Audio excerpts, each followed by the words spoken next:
এর দিন সকাল সকাল ঘুমেতে উঠছি, উঠটাই আমাদের বাসার সামনে যে ডিপটা আছে এই ডিপটার মধ্যে আয়া ধুমধারাক্কা কইরা উড়া দুরা গোসল করে লাইছি, কারণ যে কোনো সময় কারেন্ট চলে যাইতে পারে। সেই জন্য ঈদের দিন অনেক মজা করে আমাদের বাসার সামনে যে ডিপটা আছে সেই ডিপটার মধ্যে গোসল করছি।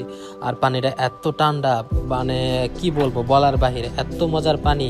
যারা যারা ডিপে গোসল করেন তারা ভালো করে জানেন যে আসলে ডিপের মধ্যে গোসল করার মজা যে কতটুকু। শরীরের মধ্যে সাবান লাগায় এখন ডিপের মধ্যে বসে থাইকা তারপরে শরীরটা ভিজাইতেছি, দেখেন আসলে অনেক ভালো লাগতেছিল, যেটা এনারা বইলা কইয়া বুঝাইতে পারতাম না।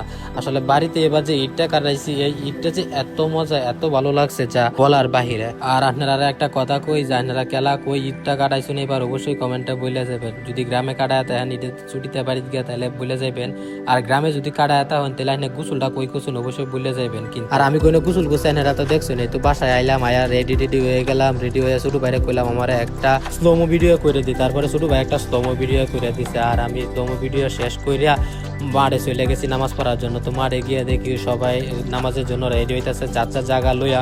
তো গ্রামের মধ্যে এরকমই হয়।